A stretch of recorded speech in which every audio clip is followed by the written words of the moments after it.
9 ಗಂಟೆಯ ಮತ್ತೊಂದು ಪ್ರಮುಖ ಸುದ್ದಿ. ಗ್ಯಾರಂಟಿ ಸಮಾವೇಶಕ್ಕೆ ಅಧಿಕಾರಿಗಳಿಂದ ಹಣ ಸಂಗ್ರಹ ಮಾಡಲಾಯಿತಾ?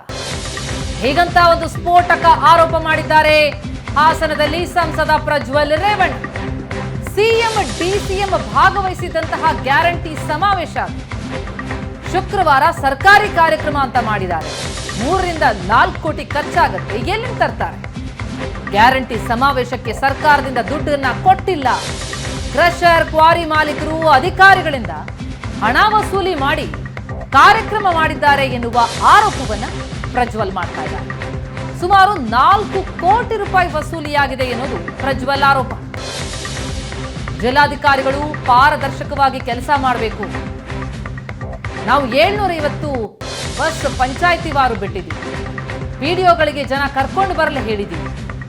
ಗೃಹಲಕ್ಷ್ಮಿ ಯಾರಿಗೆ ಸಿಗ್ತಿಲ್ಲ ಅಂತವ್ರು ಸಮಾವೇಶಕ್ಕೆ ಬನ್ನಿ, 4,000 ಕೊಡ್ತಾರೆ ಅಂತ ಜನರನ್ನ ಕರ್ಕೊಂಡ್ ಬಂದ್ರು. ಇವರೆಲ್ಲ ಇಷ್ಟೆಲ್ಲ ಮಾಡಿದ್ರು 20,000 ಜನರನ್ನ ಕೂಡ ಸೇರಿಸೋದಕ್ಕೆ ಆಗಿಲ್ಲ ಅಂತಲೂ ವ್ಯಂಗ್ಯವಾಡಿದ್ದಾರೆ ಪ್ರಜ್ವಲ್ ರೇವಣ್ಣ.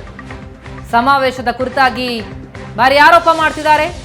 ಸರ್ಕಾರದಿಂದ ದುಡ್ಡು ಕೊಟ್ಟಿಲ್ಲ ಸಮಾವೇಶಕ್ಕೆ, ಬದಲಿಗೆ ಮಾಲೀಕರಿಂದ, ಕ್ವಾರಿ ಮಾಲೀಕರಿಂದ, ಅಧಿಕಾರಿಗಳಿಂದ ಹಣ ವಸೂಲಿ ಅನ್ನೋದು ಪ್ರಜ್ವಲ್ ಆರೋಪ. ಎಲ್ಲ ಬರೋದು ಬರ್ತಾ ಇರ್ತಾರೆ, ಅದಕ್ಕೆಲ್ಲ ನಾವು ತಪ್ಪು ತಿಳಿಯೋಕ್ಕಾಗತ್ತಾ? ಈಗ ಸರ್ಕಾರಿ ಕಾರ್ಯಕ್ರಮ ಅಂತ ಮಾಡಿದ್ದಾರೆ. ಈಗ ನೋಡ್ತಾ ಇರ್ಬೋದು ನೀವು, ನಾನು ಅವತ್ತು ಹೇಳಿದ್ದೆ ಸುಮಾರು 3 ರಿಂದ 4 ಕೋಟಿ ವೆಚ್ಚ ಆಗುತ್ತೆ, ಎಲ್ಲಿಂದ ತರ್ತಾರೆ ಅಂತ. ನಮಗೆ ಒಂದು ಭಾವನೆ, ಇವರೆಲ್ಲ ಏನಾದ್ರು ಚರ್ಚೆ ಮಾಡಲಿ, ಸತ್ಯಾಂಶಗಳನ್ನ ಆಚೆ ಇಡಬೇಕಲ್ಲ. ಈಗ 3 ರಿಂದ 4 ಕೋಟಿ ರೂಪಾಯಿ ಇವಾಗ ಅನುದಾನನ ಈ ಸರ್ಕಾರಿ ಕಾರ್ಯಕ್ರಮ ನಡೆಸೋಕ್ಕೆ ಸರ್ಕಾರದಿಂದ ದುಡ್ಡು ಕೊಟ್ಟಿಲ್ಲ. ಹಲವಾರು ಕ್ರಷರ್ಗಳಿಂದ, ಕ್ವಾರಿಗಳಿಂದ, ಸಂಬಂಧಪಟ್ಟಂಥ ಈ ನಮ್ಮ ಯಾರು ಅಧಿಕಾರಿಗಳಿಂದ ಎಲ್ಲ ವಸೂಲಿ ಮಾಡಿ ಇವತ್ತು ಈ ಕಾರ್ಯಕ್ರಮನ ಮಾಡಿದ್ದಾರೆ. ಸುಮಾರು 4 ಕೋಟಿ ವಸೂಲಿ ಆಗಿದೆ. ಈಗಾಗಲೇ ನೀವೇ ನೋಡಿರ್ಬೋದು, ಡಿ ಸಿ ಮೇಡಮ್ ಅವರು ಒಂದು ಹೇಳಿಕೆ ಕೊಡ್ತಾರೆ. ಏನು, ಡಿ ಸಿ ಅವರು ಒಂದು ಪಾರದರ್ಶಕವಾಗಿ ಚುನಾವಣೆ ಸಂದರ್ಭದಲ್ಲಿ ಪ್ರತಿಯೊಂದು ಯಾವುದೇ ಒಂದು ಪಕ್ಷಕ್ಕೆ ಸೀಮಿತ ಆಗದೇನೆ ಅವರು ಕೆಲಸನ ನಿರ್ವಹಣೆ ಮಾಡಬೇಕು. ಆದರೆ ಅವ್ರು ಏನು ಹೇಳಿಕೆ ಕೊಡ್ತಾರೆ, ನಾವು 750 ಬಸ್ ಪಂಚಾಯಿತಿ ವಾರ ಬಿಟ್ಟಿದ್ದೀವಿ, ಎಲ್ಲರೂ ಜನ ಕರ್ಕೊಬರೋದಕ್ಕೆ PDOಗಳಿಗೆ ಇನ್ಸ್ಟ್ರಕ್ಷನ್ಸ್ ಕೊಟ್ಟಿದ್ದೀವಿ, ಆಶಾ ಕಾರ್ಯಕರ್ತರು, ಅಂಗನವಾಡಿಯವ್ರಿಗೆ ಇನ್ಸ್ಟ್ರಕ್ಷನ್ಸ್ ಕೊಟ್ಟಿದ್ದೀವಿ. ಅಲ್ಲಿ ಮಹಿಳೆಯರಿಗೆ ಏನಂತ ಇನ್ಸ್ಟ್ರಕ್ಷನ್ಸ್ ಕೊಟ್ಟಿದ್ದಾರೆ, ಅಲ್ಲಿ ಫಲಾನುಭವಿಗಳು ಯಾರು ಇದ್ದೀರಾ, 2,000 ರೂಪಾಯಿ ಏನು ಬರ್ತಾ ಇದೆ ಅಂಥವ್ರಿಗೆ ಅಲ್ಲಿ ಬಂದರೆ ನೋಂದಣಿ ಮಾಡ್ಕೋತಾರೆ, 4,000 ರೂಪಾಯಿ ಕೊಡ್ತಾರೆ ಅಂತ ಹೇಳಿ ಒಂದು ಸ್ವಲ್ಪ ಜನ ಓಡಿಸ್ಕೊ ಬಂದಿದ್ದಾರೆ. ಈ ಬಗ್ಗೆ ಹೆಚ್ಚಿನ ಡೀಟೇಲ್ಸ್ ಕೊಡ್ತಾರೆ ನಮ್ಮ ಪ್ರತಿನಿಧಿ ಹರೀಶ್, ನೇರ ಸಂಪರ್ಕದಲ್ಲಿ ಜಾಯ್ನ್ ಆಗಿದ್ದಾರೆ. ಹರೀಶ್, ಗ್ಯಾರಂಟಿ ಸಮಾವೇಶಗಳಿಗೆ ಅಧಿಕಾರಿಗಳಿಂದ ಹಣ ವಸೂಲಿ ಮಾಡಲಾಗ್ತಾ ಇದೆ ಅಂತ ಸ್ಫೋಟಕ ಆರೋಪವನ್ನೇ ಮಾಡಿದ್ದಾರೆ ಪ್ರಜ್ವಲ್ ರೇವಣ್ಣ ಅವರು. ಯಾವ ಕಾರಣಕ್ಕಾಗಿ ಆರೋಪ? ಅವ್ರ ಹತ್ರ ಏನ್ ಹಾಗಾದ್ರೆ ಸಾಕ್ಷ್ಯ ಇದೆ ಅದಕ್ಕೆ ಅಂತ? ಪ್ರಗತಿ, ಹಾಸನ ಜಿಲ್ಲೆಯಲ್ಲಿ 1ನೇ ತಾರೀಕು ಮಾರ್ಚ್ 1ರಂದು ಗ್ಯಾರಂಟಿ ಸಮಾವೇಶ ನಡೆಯಿತು. ಆ ಸಮಾವೇಶಕ್ಕೆ ಸಿಎಂ ಸಿದ್ದರಾಮಯ್ಯ, ಡಿಸಿಎಂ ಶಿವಕುಮಾರ್ ಸೇರಿದಂತೆ ಸಚಿವರು ಈ ಗ್ಯಾರಂಟಿ ಸಮಾವೇಶಕ್ಕೆ 3 ರಿಂದ 4 ಕೋಟಿ ರೂಪಾಯಿ ಖರ್ಚಾಗಿದೆ. 3 ರಿಂದ 4 ಕೋಟಿ ರೂಪಾಯಿಗಳನ್ನ ಕ್ವಾರಿ ಮತ್ತು ಕ್ರಷರ್ ಮಾಲೀಕರಿಂದ ಹಾಗೂ ಅಧಿಕಾರಿಗಳಿಂದ ವಸೂಲಿ ಮಾಡಿದ್ದಾರೆ ಅನ್ನುವಂತ ಗಂಭೀರವಾದ ಆರೋಪವನ್ನ ಸಂಸದ ಪ್ರಜ್ವಲ್ ರೇವಣ್ಣ ಅವರು ಮಾಡಿದ್ದಾರೆ. ಅಧಿಕಾರಿಗಳಿಂದ ಹಣ ವಸೂಲಿಯನ್ನ ಮಾಡಿ ಸಮಾವೇಶವನ್ನ ಮಾಡಲಾಗಿದೆ. ಗ್ಯಾರಂಟಿ ಸಮಾವೇಶಕ್ಕೆ ಸರ್ಕಾರದಿಂದ ಯಾವುದೇ ರೀತಿಯ ಹಣವನ್ನ ನೀಡಿಲ್ಲ. ಅದರ ಬದಲಾಗಿ ಅಧಿಕಾರಿಗಳು ಮತ್ತು PDOಗಳು ಸೇರಿದಂತೆ ಅಧಿಕಾರಿಗಳು ಹಾಗೂ ಕ್ವಾರಿ ಮತ್ತು ಕ್ರಷರ್ ಮಾಲೀಕರಿಂದ 4 ಕೋಟಿಯನ್ನ ವಸೂಲಿ ಮಾಡಲಾಗಿದೆ ಅನ್ನುವಂತಹ ಮಾತನ್ನ ಪ್ರಜ್ವಲ್ ರೇವಣ್ಣ ಅವರು ಹೇಳಿದ್ದಾರೆ. ನಮಗೆ ಅಧಿಕಾರಿಗಳು ಹೇಳಿದ್ದಾರೆ ಸುಮಾರು 4 ಕೋಟಿ ಖರ್ಚಾಯಿತು, ಅದರಲ್ಲಿ ಅಧಿಕಾರಿಗಳಿಂದ ಹಣ ವಸೂಲಿ ಮಾಡಲಾಗಿದೆ ಅನ್ನುವ ಮಾಹಿತಿಯನ್ನ ನಮಗೆ ಅಧಿಕಾರಿಗಳು ಹಂಚಿಕೊಂಡಿದ್ದಾರೆ ಅನ್ನುವಂತಹ ಗಂಭೀರ ಆರೋಪವನ್ನ ಸಂಸದ ಪ್ರಜ್ವಲ್ ರೇವಣ್ಣ ಅವರು ಮಾಡ್ತಾ ಇದ್ದಾರೆ.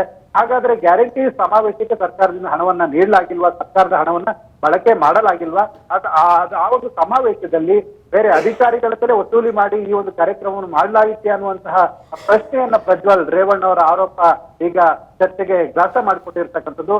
ಪ್ರಜ್ವಲ್ ರೇವಣ್ಣ ಬಹಳ ಸ್ಪಷ್ಟವಾಗಿ ಹೇಳ್ತಿರ್ತಕ್ಕಂಥ ಆರೋಪ ಮಾಡ್ತಾ ಇರ್ತಕ್ಕಂಥದ್ದು, ಈ ಒಂದು ಸರ್ಕಾರಿ ಕಾರ್ಯಕ್ರಮವನ್ನ ಮಾಡಿದ್ದಾರೆ, ಆದ್ರೆ ಕ್ರಷರ್ ಮತ್ತು ಕ್ವಾರಿ ಮಾಲೀಕರಿಂದ ಹಣವನ್ನು ವಸೂಲಿ ಮಾಡಿ ಈ ಒಂದು ಕಾರ್ಯಕ್ರಮವನ್ನು ಮಾಡಲಾಗಿದೆ ಅನ್ನುವಂತ ಅರ್ಥ. ಜೊತೆಗೆ ಈ ಒಂದು ಗ್ಯಾರಂಟಿ ಸಮಾವೇಶಕ್ಕೆ ಹೆಚ್ಚಿನ ಸಂಖ್ಯೆಯಲ್ಲಿ ಜನರು ಬರ್ತಿರ್ಲಿಲ್ಲ.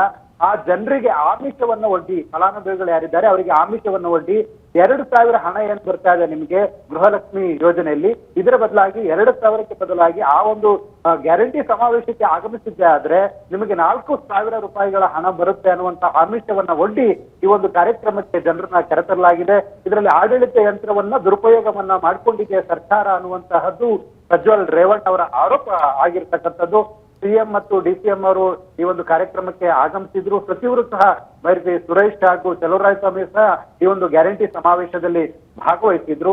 ಈ ಒಂದು ಸಮಾವೇಶದಲ್ಲಿ ಗ್ಯಾರಂಟಿ ಸಮಾವೇಶ ಸರ್ಕಾರದ ಸಮಾವೇಶ, ಅದರಲ್ಲಿ ಖಾಸಗಿಯರ ಹಣವನ್ನು ಪಡೆದು ಅದರಲ್ಲೂ ಬರೋಬ್ಬರಿ 4 ಕೋಟಿಯಷ್ಟು ಖಾಸಗಿಯವರ ಹಣವನ್ನು ಪಡೆದು ಜೊತೆಗೆ ಅಧಿಕಾರಿಗಳಿಂದ ಹಣವನ್ನ ವಸೂಲಿ ಅನ್ನುವಂತಹ ಪದವನ್ನು ಸಹ ಪ್ರಜ್ವಲ್ ರೇವಣ್ಣ ಅವರು ಬಳಕೆ ಮಾಡಿರ್ತಕ್ಕಂಥದ್ದು ಈಗ ಸಾಕಷ್ಟು ಚರ್ಚೆಗೆ ಗ್ರಾಸವಾಗಿದೆ. ಪ್ರಜ್ವಲ್, ಥ್ಯಾಂಕ್ ಯು ಹರೀಶ್ ತಮ್ಮೆಲ್ಲ ಮಾಹಿತಿಗೆ.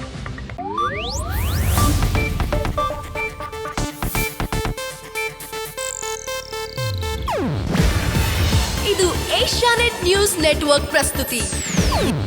ನೀವು ನೋಡ್ತಿದ್ದೀರಾ ಏಷ್ಯಾನೆಟ್ ಸುವರ್ಣ ನ್ಯೂಸ್.